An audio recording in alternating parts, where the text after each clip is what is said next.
মুসা কালিমুল্লাহ আলা নবী আলাইহিস সালাম একদিন বয়ান করতেছেন, অনেক মানুষ, অসংখ্য মানুষ উপস্থিত, ওনারা সবাই বয়ান শুনতেছেন। এক ব্যক্তি এসে মুসা কালিমুল্লাহকে জিজ্ঞেস করলেন, হুজুর, আপনার যে জ্ঞান গর্ব বয়ান শুনলাম, আপনার বয়ান শুনে তো আমরা বিমুগ্ধ হয়ে গেছি। হুজুর, এই জমিনের মধ্যে আপনার চাইতে জ্ঞানী কেউ আছে কিনা? হযরত মুসা কালিমুল্লাহ উনি তো আল্লাহর নবী এবং উলুল আজমি মিনার রাসূল, রাসূলদের মধ্যে শ্রেষ্ঠ যারা, তাদের মধ্যে একজন হলেন মুসা কালিমুল্লাহ, যিনার সঙ্গে আল্লাহ ডাইরেক্ট কথা বলতেন। এখন মুসা কালিমুল্লাহ বলেন, আমি তো আল্লাহর পক্ষ থেকে নবী হিসাবে এসেছি, সুতরাং আমি মুসা থেকে জ্ঞানী কেউ নাই।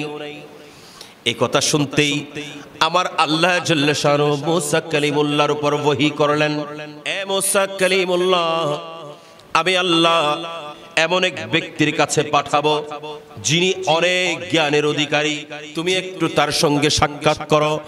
যেখানে দুই সমুদ্রের মোহানা হবে, দুই সমুদ্র গিয়ে এক জায়গার মধ্যে জমা হবে, এটাকে বলা হয় মাজমাউল বাহরাইন।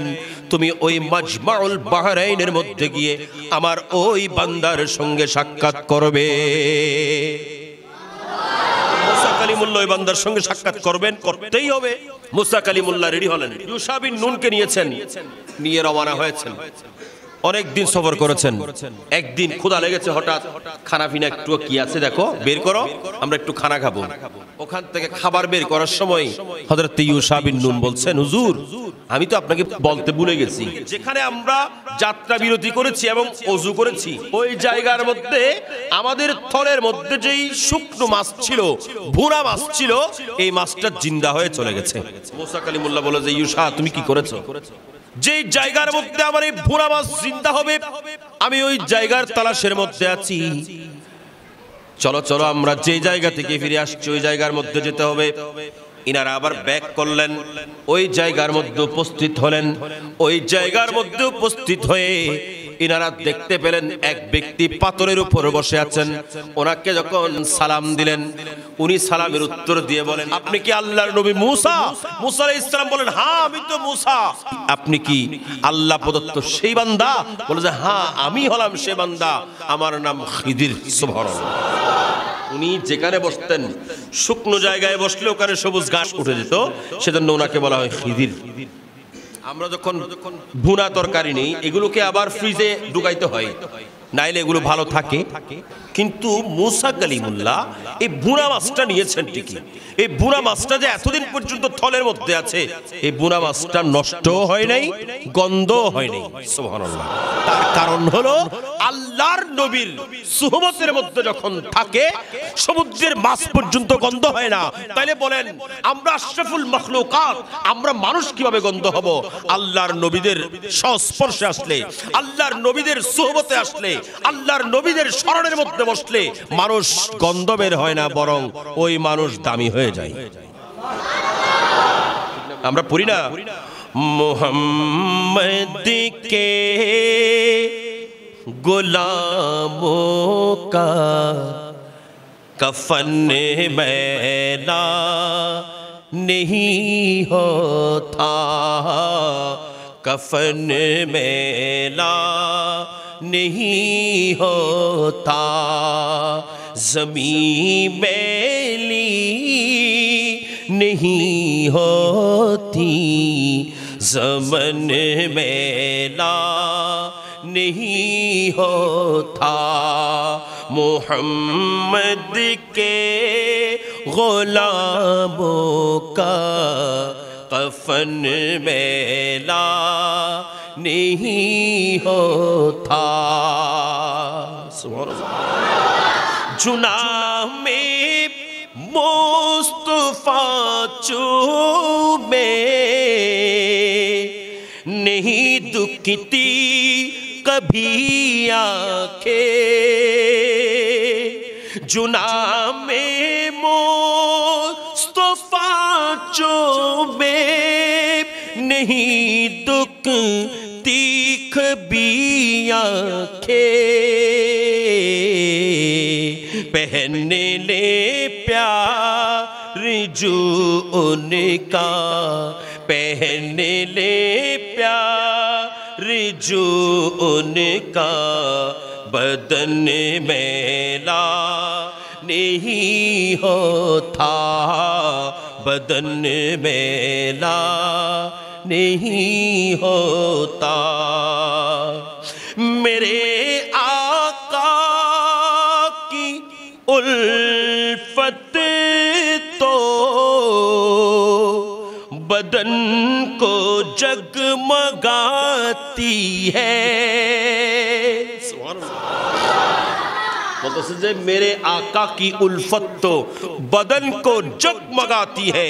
রাসূলের উলফত, রাসূলের প্রেম, এটার কারণে আপনার বদন এটা নষ্ট হবে না, এটা জগমগ জগমগ করবে। मेरे आका की उल्फत तो बदन को जगमगाती है। कभी अहले मोहम्मद का, कभी अहले मोहम्मद का बदन मैला नहीं होता।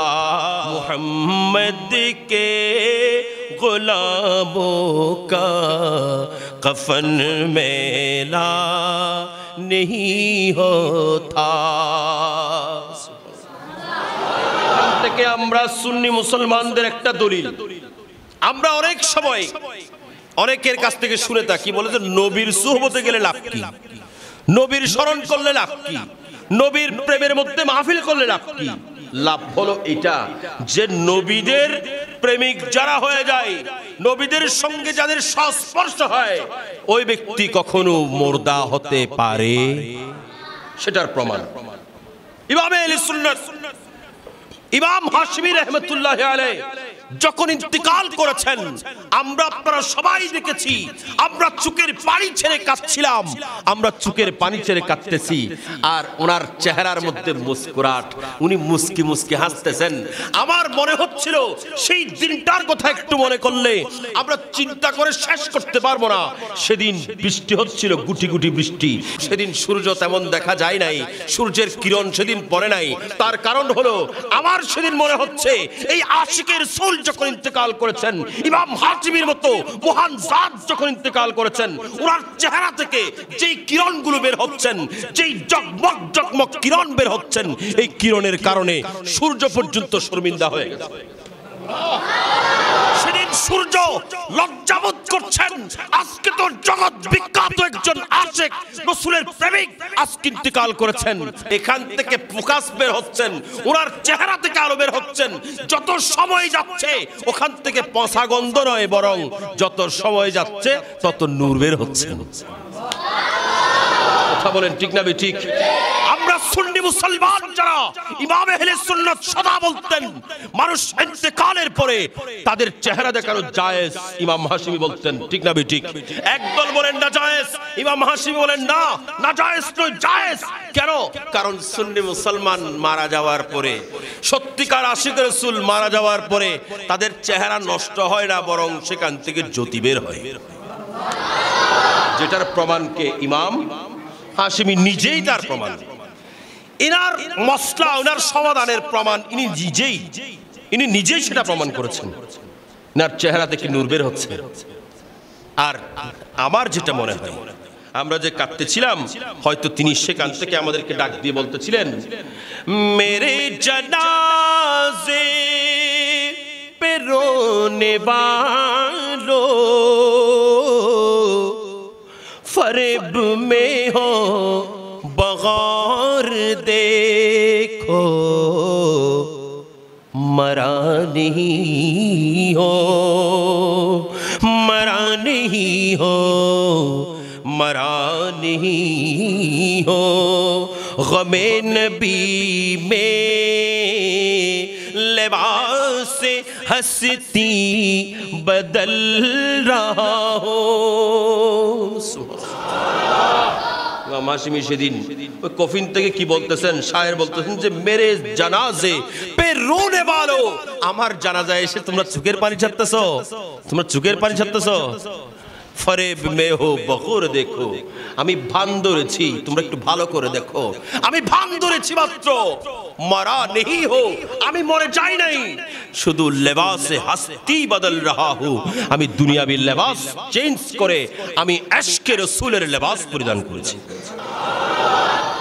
নবীর প্রেমিক ইন্তিকাল করে গেছেন, সেখান থেকে দুর্গন্ধ বের হয় না, কিন্তু যারা গুস্তাখে রাসূল এরা যখন মরে যায় তাদের চেহারা দিয়ে, তাদের শরীর দিয়ে দুর্গন্ধ বের হয়, সেজন্য তাদের চেহারা কাউকে দেখতে দেওয়া হয় ঠিক না ঠিক? গুস্তাখে রাসূলদের একজন মারা গিয়েছিল, আপনারা দেখেছেন, আপনারা শুনেছেন, তার চেহারা কেউ দেখতে পারে? হাজার হাজার মানুষ জানাজায় শরীক হয়েছে কিন্তু চেহারা দেখায় নাই। কেন? কেন? কারণ এই চেহারা দেখানোর মতো ছিল না। আর ইমাম হাশিমি ইন্তেকাল করেছেন কখন? আর ওনার চেহারা রাতের 10টা পর্যন্ত খোলা রেখেছেন, দেখাচ্ছেন আর দেখাচ্ছেন, মানুষ এক একজনে শত শতবার দেখেছেন, মানুষ ঘুরে ঘুরে দেখতেছেন, ঘুরে ঘুরে দেখতেছেন, যত সময় যাচ্ছে তত চেহারা থেকে নূর বের হচ্ছে। তার কারণ হলো ইমামে আহলে সুন্নাত সারা জীবন আমার রাসূলের প্রেমের মধ্যে ছিলেন, ইমামে আহলে সুন্নাত সারা জীবন আমার রাসূলের ইশকের মধ্যে ডুবেছিলেন, সেজন্য আমার রাসূলের প্রেম ওনাকে মরতে দেয় নাই, ওনাকে মরতে দেয় নাই, ওনাকে পচতে দেয় নাই। এই যে সেটার দলিল, যেটা সেই দলিলটা আমরা এই মুসা কালিমুল্লাহর এই ঘটনার মধ্যে পাই, আল্লাহ যেটা বর্ণনা করেছেন। সুবহানাল্লাহ।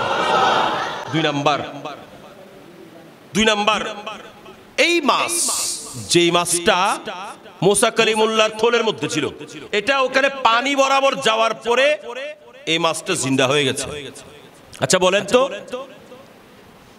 এই মাছটা এতদিন পর্যন্ত অনেক পানির পাশে উনি গেছেন, উনি অনেক জায়গায় মুখ ধুয়েছেন, কারণ উনি অনেক দিন ধরে এই ব্যক্তিকে তালাশ করতেছেন, অনেক দূর সফর করেছেন, তো অনেক জায়গায় তো গিয়েছেন, কিন্তু পানির মধ্যে এই মাছটা গেল না কেন? কারণ যেই জায়গার মধ্যে আল্লাহর ওলি হযরতে খাজা খিজির, আল্লাহর ওলি যে জায়গার মধ্যে অবস্থান করছেন, প্রতিনিয়ত যে জায়গার মধ্যে তিনি মুখ ধুয়েছেন, যেই জায়গার মধ্যে প্রতিনিয়ত তিনি ওযু করেছেন, যেই পানির সঙ্গে ইনার শরীর লেগেছে, ওই পানি বরাবর যখন গেছে মাছ আর থাকতে পারে নাই। কারণ চুম্বক যখন লোহা পায় যেমন আকর্ষণ করে, চুম্বক লোহা পেলে যেমন আকর্ষণ করে, ইলেকট্রিসিটি পানি পেলে যেমন আকর্ষণ করে, ঠিক তেমনি করে আমরা যেমন এখানে রাসেল যখন রান্নাঘরের মধ্যে সুস্বাদু খাবার রান্না করে, গ্রান কোথায়? নাকে গ্রান লাগছে, নাকে বুক লাগি ধরে, ক্ষুধা লেগেছে পেটে, গ্রান নাকে লাগলে যদি পেটের মধ্যে ক্ষুধা লাগে, ঠিক তেমনি করে মুসা কালিমুল্লাহর ওই থলের মধ্যে যে মাছ ছিল, সেই মাছ যখন হযরতে খাজা খিজির যেই পানির সঙ্গে ওনার হাত লেগেছে, যেই পানির মধ্যে উনি ওযু করেছেন, যেই পানি দিয়ে উনি গোসল করেছেন, এই পানিগুলোর মধ্যে এমন একটা কারেন্ট সৃষ্টি হয়েছে, এমন একটা আকর্ষণ সৃষ্টি হয়েছে, হযরতে মুসা কালিমুল্লাহ আলা নবিয়িনা আলাইহিস সালামের এই থলের মধ্যে ওই শুকনো মাছ যেটা, সেটা আর থাকতে পারে নাই, সেটাকে ওই কারেন্ট, ওই আকর্ষণ এমন ভাবে টান দিয়েছেন, এটা জিন্দা হয়ে পানির মধ্যে চলে গেছে। আল্লাহর ওলির সংস্পর্শে আসলে আপনার মরা কলব নিয়ে উপস্থিত হলেও আল্লাহর ওলির ফয়েজের কারণে এটা জিন্দা হয়ে যায়। 3 নাম্বার যেটা আপনারা সব সময় শুনেছেন, সেটা হলো আল্লাহর নবীকে আল্লাহ পাঠিয়েছেন আল্লাহর ওলির দরবারে, জানিয়ে দিয়েছেন ওলির দরবারে যাওয়া এটা শিরকও নয়, বেদাতও নয়, হারামও নয়, ফুজাও নয়, বরং আল্লাহর ওলির দরবারে যাওয়া এটা আল্লাহর নবীর সুন্নাত।